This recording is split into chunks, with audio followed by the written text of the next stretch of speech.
হিত জ্ঞান নাই, তারা মিথ্যা প্রবঞ্চনাতে ধাবিত হয়ে তারা দিন কাটাইতেছে।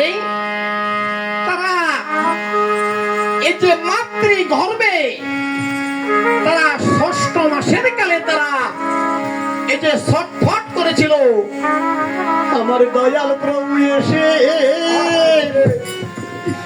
ওই মাতৃগর্ভে সাড়া দিল। সেই মাতৃগর্ভে দুর্দশা নিবারণ করিতেন আমার এই চৈতন্য গোসাই। তখন এই স্থূল জীবীকে তখন চৈতন্য করিলেন। হরিবল হরিবল। তখন প্রভুর সাথে সেই দিন কথোপকথন হয়েছেন। প্রভু গো ব্রহ্ম সনাতন,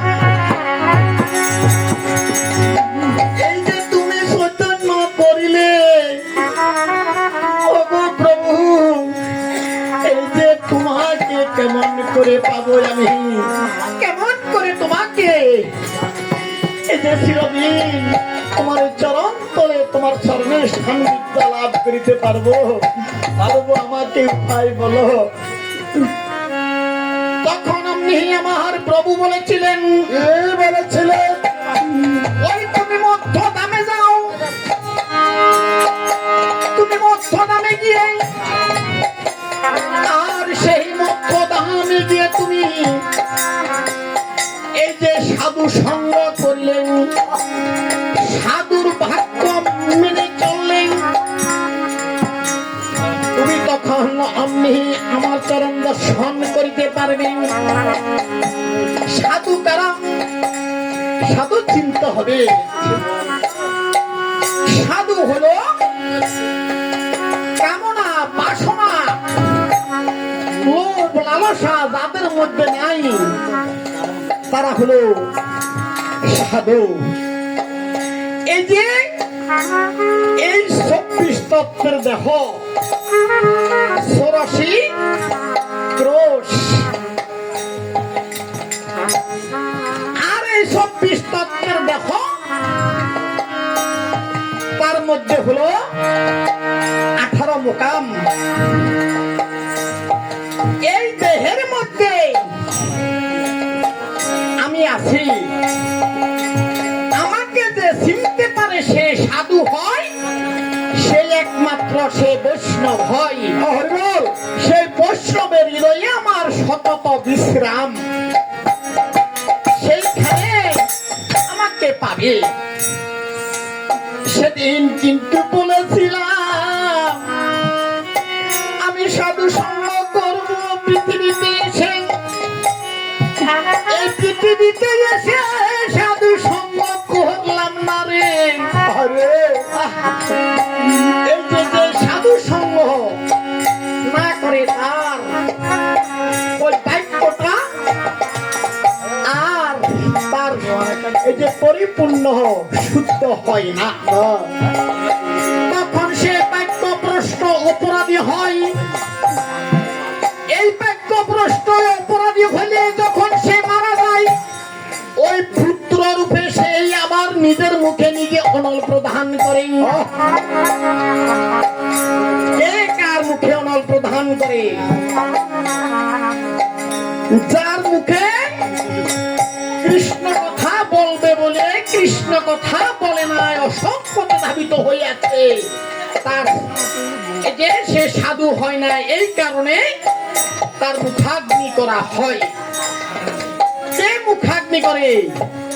যার মুখে সে মুখে তার মুখে যে আগুন দেয়। তাহলে কে সেই? এই যে শাস্ত্রে লেখা আছে আত্মময় জায়তে সন্তান, জায়া বলিতে স্ত্রী। এই যে মায়ের অষ্টদল পদ্মে দিয়ে সন্তান জন্ম নেয়, আর সেই সন্তান তখন মা বাবার কর্ম করে। সেই সন্তান আত্মা মা বাবার আত্মা একই আত্মা।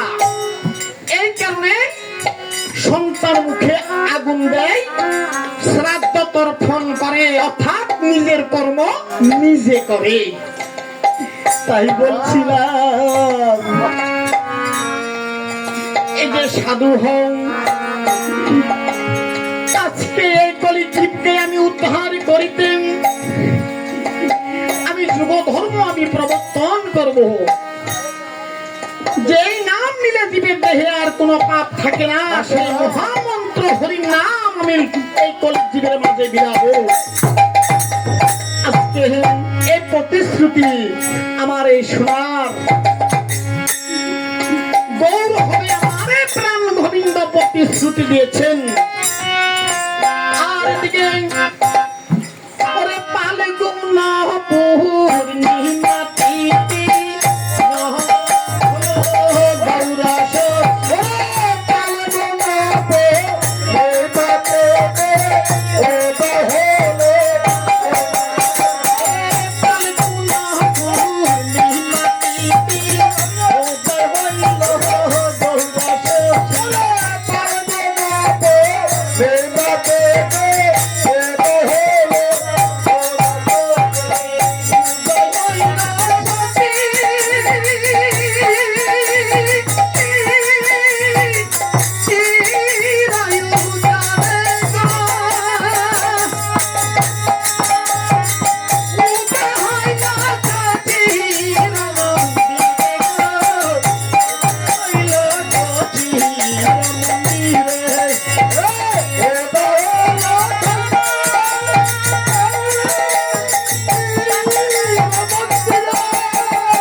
আমার প্রভু শশীর মন্দিরে জন্ম ধারণ করেছেন কখন?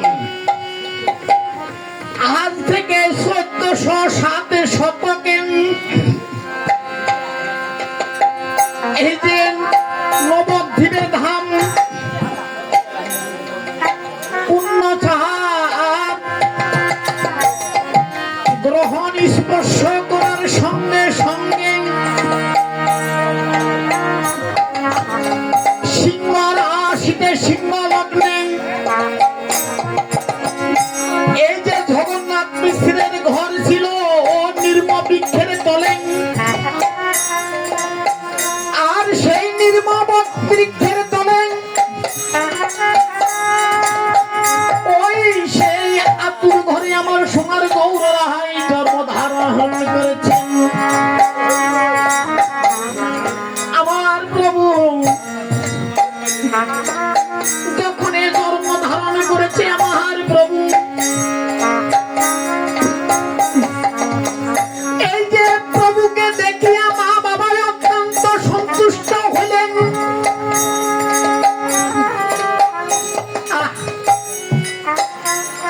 শশীরানীর একে একে 8টা মেয়ে সন্তান হইল।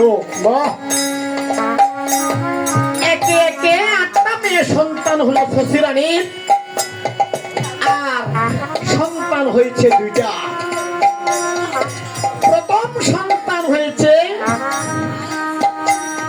সেই বিশ্বরূপ। সেই বিশ্বরূপ এমন এক শ্রেষ্ঠ রূপ যাকে দেখিলে মোহিত হয়, ইয়ার উপরে আর কোন রূপ নাই। সে হলো সেই শঙ্কর্ষণ হলো বলরাম।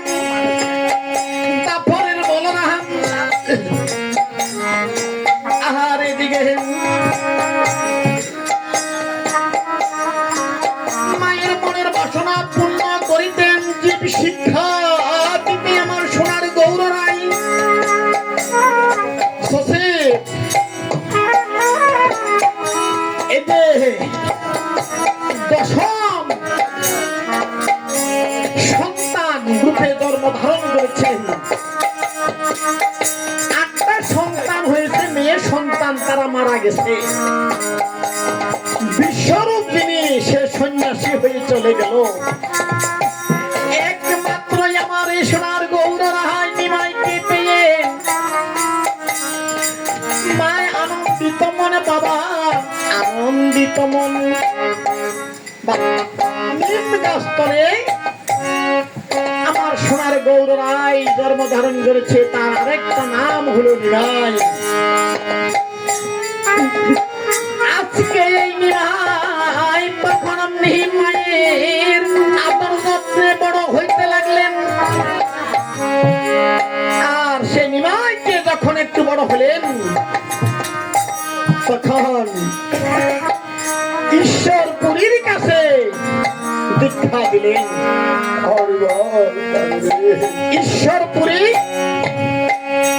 আমার নিমাইকে দীক্ষা মন্ত্র দিয়েছেন। দীক্ষা মন্ত্র না নিলে দেহখানা অপবিত্র থাকে, দীক্ষা মন্ত্র না নিলে দেহখানা অন্ধকার থাকে, তার কোন সেবা অর্চনা বন্দনা হয় না। দেখেন প্রত্যক্ষ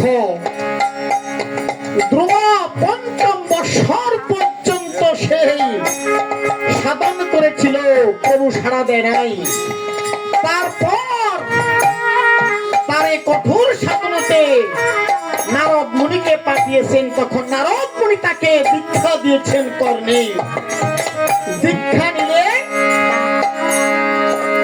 তার দেহখানা পবিত্র হয়, অন্ধকার দেহ আলোকিত হয়।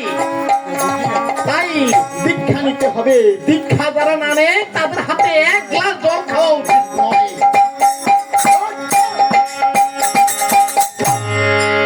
তাই কি করলেন আমার প্রভুকে আজকে আমার এই যে মা বাবা জগন্নাথ মিশ্র তখন ঈশ্বরপুরীর কাছ থেকে দীক্ষা গ্রহণ করাইলেন। আর এদিকে আমার প্রাণ গোবিন্দ আমার প্রভু তখন কি করলেন, এই ছোটবেলা সকল ছেলে সঙ্গী বাইরের সাথে খেলা করিতে করিতে সেই বলে হরি বল হরি বল হরি বল হরি বল হরি বল মহানন্দে বাহু তুলে হরি বল হরি বল মহানন্দে বাহু তুলে হরি বল হরি বল হরি বল।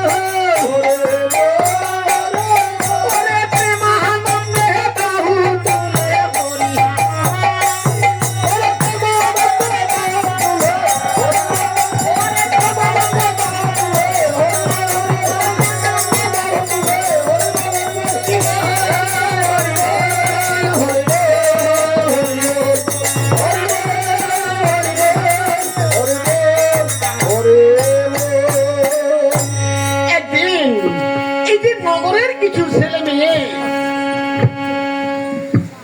মেয়ে ছেলে যুবতী মেয়ে ছেলে সকল কি করলেন, ওই যমুনার জলে স্নান করে তারা এই যে পূজা করেন। হ্যাঁ, সেই কিসের পূজা করেন? হ্যাঁ, সে পূজা করে তারা মঙ্গল চণ্ডীর পূজা। মঙ্গল চণ্ডীর পূজা। সেই মঙ্গল চণ্ডী হলো কে? মা দুর্গা। কেন পূজা করে মা দুর্গাকে? এমন একটা সুন্দর স্বামী পাওয়ার জন্য ও বাড়ি নারী সকল মায়ের কাছে আরাধনা করে। আর এদিকে আমার নিমাই সেইখানে গিয়ে দেখলো ও পূজা অমনি এই যে স্নান করে পূজা দিয়েছেন। আর বলছেন তোমরা এইসব দিয়ে তুমি এই যে তোমরা কি করবে? তোমরা এইসব দিয়ে কি করবে? আরে আমরা দিয়ে এই যে মঙ্গল চণ্ডীর পূজা করব। মঙ্গল চণ্ডী পূজা, মঙ্গল চণ্ডীর পূজা করবো। আচ্ছা এ সতী, ও এই মঙ্গল চণ্ডীর পূজা করবে, এই পূজাটা কিন্তু আমাকে দাও না। কেন তোমাকে, এই যে তুমি বলছো কেন? আরে সখী, আরে কেন তো বলছো, আসল মর্ম তো বুঝো না কেন? এই জানো আমাকে পূজা দিলে কি হবে জানো? ওরে সুন্দর অতি সুন্দর স্বামী পাপি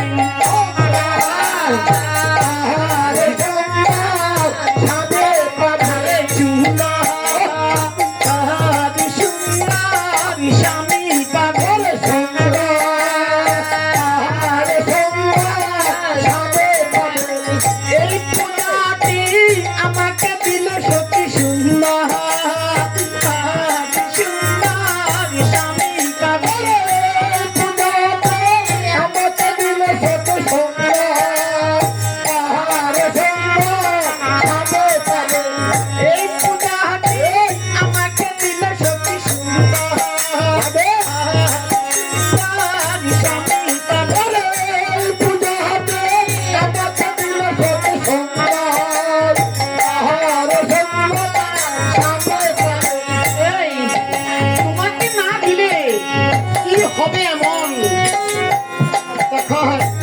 মেনে বলছেন, এই কৃপণী, ও কৃপণী, আরে আমাকে না দিলে কি হবে? ও কৃপণী, তুমি জানো না এই কি হবে? আরে জানো না, এই যে তোমাদেরকে জানিয়ে দিচ্ছি, এই যে আমাকে না দিলে আরে বুড়ো স্বামী পাবিল,